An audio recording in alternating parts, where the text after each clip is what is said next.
Jason breaking his hand on tour. How's the tour been? The tour has been awesome. Jason broke his hand on the tour before this. Oh, okay. Thank God. So we actually had like a week to get some. We got home from Europe and then we had like 7 days off. So Tony, our filler guy, learned our sound pre-rehearsals. So he's saving our asses. Okay, so a lot of people want to know how he broke his hand on Jason. It was literally drunk in Austria. He was standing by a table and he just went, "I'm gonna go get another beer." And he put his hand down on the table and his knuckle went like that. That was it. Stupidest way you could possibly do it. You quickly recruited Tony Mariano to fill his place to finish out the tour. How did the transition go? You kind of already answered that. Yeah, that was cool. That was cool. Tony played through all the songs on his first trip. He had played the songs on drums.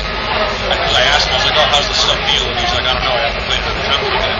So I immediately started freaking out. And then his first try through, he played through all the songs with us.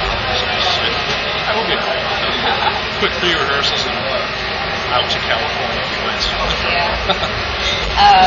What's been your favorite place to tour so far? On this tour? Yeah.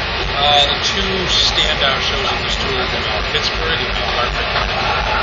Just like outrageous crowds. Hartford was like a home show for us, so I kind of respected it. Pittsburgh just blew up behind, kind of by surprise. When you travel from city to city, what do you guys do to keep from going insane? Keep from going insane. As long as people have internet, the insanity level is kept to a minimum. As soon as you take internet away from it, I think pretty much every band at this point, people start getting really cranky. I think internet's a big key, and as long as there's like something to eat around the hotel or whatever, you're fine. Shower, some food, some internet, and you're fine for the day. If any of those things are missing, people start getting pissed. What do you have to have on the bus as far as food and drink? We have an overload of Easy Mac. We go through Easy Mac at like record pace. It's disgusting. I had to stop eating it because it was like we're just tearing our insides apart. Your last album was released last year, then released Rubber in Your Hands as an acoustic earlier this year. What was the reason behind this release? Acoustic? Yeah. I don't know. I think they were just trying to give. There was a radio edit for Forever in My Hands, because like every time you get a song on the radio, they have to hack it up to pieces because they don't make acceptable for the mainstream, which is gay, but it's also nice to be on the radio, so I gotta find a happy medium there. And I think they just wanted to release, like an iTunes kind of EP with like a little touch to this or the studio. It's a very kind of rough live recording. We didn't take a lot of time to make it like all pro tool perfect, you know. Kind of just a rough recording of it just to give people a little something extra and show like, you know, this band's kind of versatile when they do acoustic songs. You know, there's not many metal bands that can do acoustic songs. A lot of people go, oh, you know, these are things that are sold out. A lot of people are like, oh, well, that shows you how versatile this band is. So it's a double-edged sword.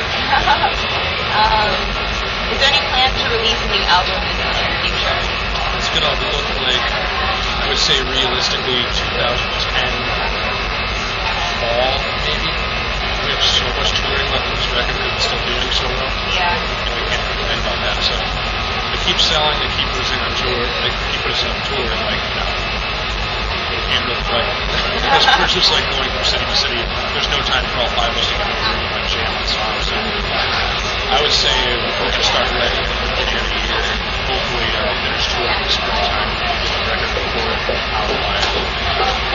Next year, it's going to be alright. It's going to be another year. If you had to do a different job that wasn't being a rock star, what would it be? I don't know. It's tough to say. I like, I'm into like exercising, like fitness, stuff like that. I like to do personal training stuff. But I need to take the time to actually read about it and learn about the stuff that's not fun to learn about. Yeah. I have no attention span whatsoever, so maybe someday I'll be able to do that. It's either that or we've been joking lately about how we're all probably going to have to work at Subway and sandwich artists. So if we don't figure something out. You could have the All That Remains diet or something. Yeah. We'll figure something out. I'd like to be able to teach guitar too, but I also need to apply myself a little bit more than that. So I don't know if I have the patience to teach people it smells like teen spirit. I'm trying nuts. Okay, if you were stuck on an island and you only could bring one person and one item, what would would they be and why? One person in mind. That's a good question. I'm so stumped. I'd bring my dad as the person, because my dad's like my favorite person ever. Fight him.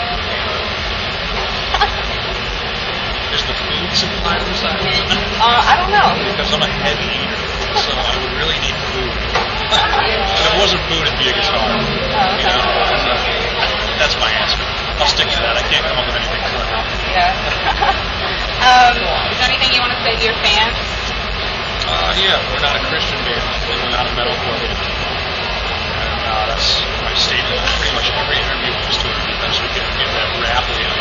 This is we're not a Christian band. For some reason, people think we're not. We're not a metalcore band. We're just a metal band. Exactly. We have all different kinds of heavy music in our music. It's just metal.